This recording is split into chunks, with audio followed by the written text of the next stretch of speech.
होद्देदार, मित्रमंडळाचे संस्थापक, मालेगाव तालुक्याचे लोकनेते श्रीमान सन्माननीय बंडू काकांच्या 2024 विधानसभा निवडणुकीच्या फॉर्म भरण्यासाठी आपण सर्वजण मनाने उपस्थित झालात.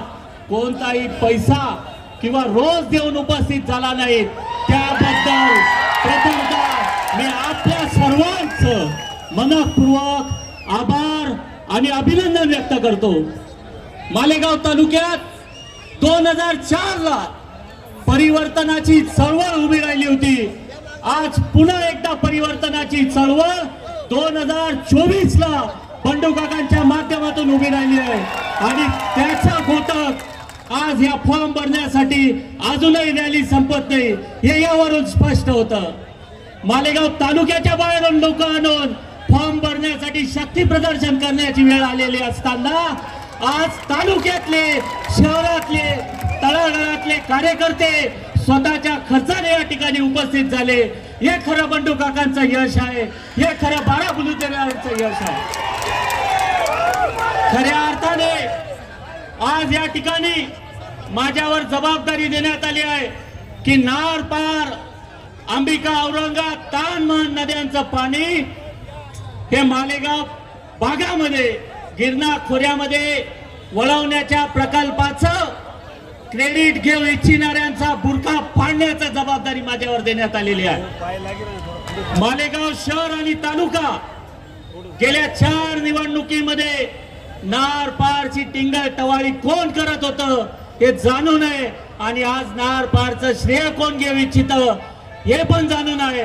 नार पार, अंबिका, औरंगाबाद, तानमान नद्यांना 30 TMC पाणी या तालुक्यात आणायचं असेल, या तालुक्यातला भाग माळमाता सहित सर्व संपूर्ण भाग बारमाही बागायत करायचा असेल तर आपल्या सर्वांना एकजुटीने, एक दिलाने लढा उभारावा लागेल आणि त्या लढ्यात बंडू काका आपल्याला तन्मन धनाने साथ देणार आहेत आणि आपला तालुका दुष्काळ मुक्त करण्यासाठी कोणत्याही भूलथामांना बळी पडू नका.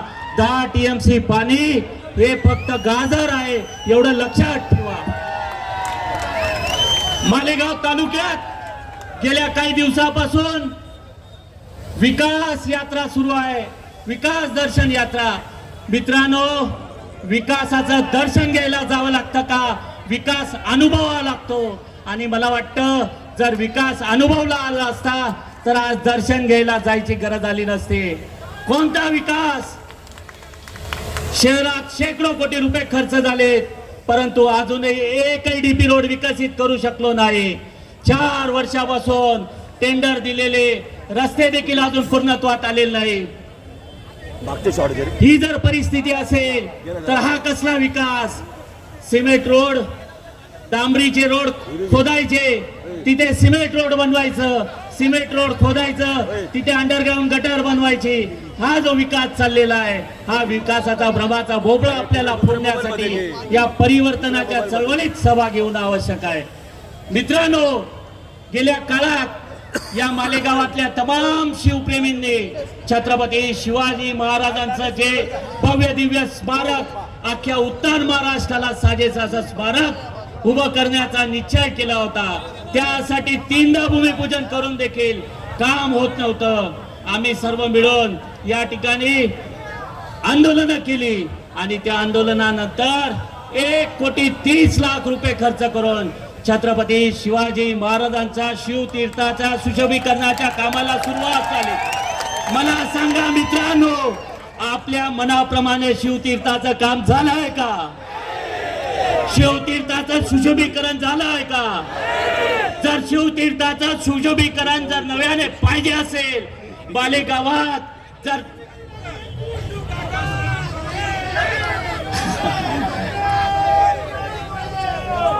शिवतीर्थ मनाप्रमाणे पाहिजे असेल, छत्रपतींचा सन्मान व्हावा असं आपल्याला वाटत असेल तर बंडू काकांच्या नेतृत्वाला साथ द्या. या तालुक्याची विकासाची गंगा बंडू काकांच्या हातात द्या. मित्रांनो, गेल्या काळात कचऱ्याच्या ठेक्यामध्ये जो प्रचंड भ्रष्टाचार झाला, मालेगावातल्या गोरगरीब बांधवांच्या हक्काचा, रोजगाराचा प्रश्न सोडवण्याचा चान्स सन्माननीय पालकमंत्र्यांनी गमावला. 1500 नागरिकांना, 1500 बेरोजगार युवकांना मालेगाव महानगरपालिकेत सामावून घेण्याची संधी त्यांनी गमावली. किमान वेतनावर 1500 युवकांना जर बेरोजगारीच्या संकटातून मुक्त करण्याचा जर त्यांनी फक्त भ्रष्टाचारासाठी ठाण्याच्या नेत्याचा आशीर्वाद प्राप्त ठेकेदाराला मदत करण्यासाठी फक्त कचरा संकलनाचा ठेका दिला. मालेगाव तालुक्यात गेल्या अनेक वर्षापासून प्रशासनाच्या माध्यमातून दडपशाही चालू आहे. प्रशासकीय अधिकारी फक्त मर्जीतले प्रशासकीय अधिकारी या ठिकाणी नियुक्त केले जातात. तहसीलदार असतील, प्रांत असतील, अप्पर जिल्हाधिकारी असतील, अप्पर पोलीस अधीक्षक असतील, त्याचबरोबर महानगरपालिकेचे आयुक्त असतील. मित्रांनो, गेल्या काळामध्ये बादशाह महापालिकेचा आयुक्त, बदलापूर घोटाळ्यातला आरोपी, आताचा आयुक्त एसीबीच्या केस मधला आरोपी, आणि यांची नियुक्ती कोण करतं? तर सन्माननीय पालकमंत्री महोदय. मला सांगा मित्रांनो, जर मालेगाव तालुक्यातून भ्रष्टाचार हद्दपार करायचा असेल, मालेगाव तालुक्यातून दादागिरी हद्दपार करायची असेल, मालेगाव तालुक्यातून अवैध धंद्यांचा सुळसुळाट हद्दपार करायचा असेल, तर आपल्याला सर्वांना एक दिलाने, एक मताने पुन्हा एकदा परिवर्तनाच्या लाटेत सहभागी व्हावं लागेल. आणि जर आता चुकलात तर संधी पुन्हा नाही. पुन्हा दडपशाही, दादागिरी, गुंडागर्दी आपल्याला भोगावी लागेल. आणि याच्या विरुद्ध आपल्याला लढा देण्यासाठी शेवटच्या 20 दिवसामध्ये आपल्याला अटीतटीचा संघर्ष करायचा आहे. मालेगाव तालुक्यामध्ये आपल्याला भ्रष्टाचार मुक्त व्यवस्था निर्माण करायची आहे. आणि बंडू काकांच्या माध्यमातून पुन्हा एकदा आपल्याला सर्वांना, सर्वसामान्य कार्यकर्त्याला, करोना काळामध्ये ज्यांनी आपला पदराचा पैसा खर्च करून गोरगरीब आणि सर्वसामान्य नागरिकांची मदत करण्यासाठी अहोरात्र प्रयत्न केले, अशा सच्चा समाजसेवकाला यंदा पुन्हा एकदा आपल्याला विधिमंडळात पाठवायचं आहे. 2024 परिवर्तनाचा लाट आणायची आहे. आणि या लाटेत आपण सर्वजण सहभागी व्हावं असं आव्हान पुन्हा एकदा मी सर्वांना करू इच्छितो. आणि माझे 2 शब्द थांबवतो. येणाऱ्या काळात, काल माफ करा 2 मिनिटं, 2 गोष्टीचा खुलासा करणं अत्यंत आवश्यक झाला आहे.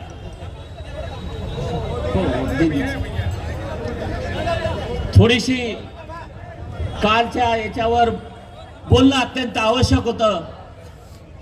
काल सन्माननीय पालकमंत्री महोदयांचं भाषण या ठिकाणून झालं. खरंय मित्रांनो, 500 रुपये रोज देऊन देखील एवढी गर्दी जमा करू शकले नव्हते. साहेबांनी सांगितलं की धुळे आणि नगर जिल्ह्यातले लोक सुद्धा त्यांनी आणलेले होते. सुरगाणा, पेठ, अरे वा वा. मित्रांनो, काल सन्माननीय पालकमंत्री महोदयांनी या व्यासपीठावरून संभाषण केलं, जनतेला संबोधित केलं. गेल्या 20 वर्षाचा आमदार, मालेगाव तालुक्याचं गेल्या 20 वर्षाचं नेतृत्व, बंडू काका असतील, आबा असतील, अनेक कार्यकर्ते त्यांच्याबरोबर गेल्या 20 वर्षापासून या ठिकाणी कार्यरत होते. त्या कार्यकर्त्यांच्या मेहनतीने त्यांनी 20 वर्षामध्ये आमदारकी भोगली. गेल्या 9 वर्षात महाराष्ट्राच्या मंत्रिमंडळात त्यांना स्थान मिळालं. कालचं त्यांचं भाषण बघितलं तर कोणता दृष्टिकोन त्यांनी मालेगाव तालुक्याला दिला, हा प्रश्न मालेगाव तालुक्याच्या जनतेच्या पुढे मी विचारू इच्छितो. एक लोकनेत्याचं, 4 टर्मच्या आमदाराचं, 2 टर्मच्या मंत्री महोदयाचं भाषण सन्माननीय पालकमंत्री महोदयांनी मालेगाव तालुक्याला विकासाचा अजेंडा देणं अपेक्षित होतं, तर त्यांनी उखळ्या पाखड्या आणि दादागिरीच्या भाषा केल्या. हे सन्माननीय पालकमंत्री पदाला शोभणार नाही. सन्माननीय पालकमंत्री महोदय, आपल्याकडनं मालेगाव तालुक्याला अपेक्षा होती की आपण या तालुक्याला कोणता तरी विकासाचा अजेंडा या निवडणुकीच्या माध्यमातून देऊ इच्छितात. आपल्याकडनं अपेक्षा होती की महाराष्ट्रात कोणतं तरी नवीन रिव्हॉल्युशन आपण आणू इच्छितात. माता भगिनींना विनंती आहे की त्यांनी खाली बसून घ्यावं. बांधवांना देखील विनंती आहे की त्यांनी खाली बसून घ्यावं. थोडीशी जागा कमी पडत असेल त्यामुळे आम्ही आपली क्षमा मागतो, पण थोडंसं सहकार्य करा. माता भगिनींना सावलीत बसवण्याची व्यवस्था करा कृपया. मित्रांनो, गेल्या 20 वर्षात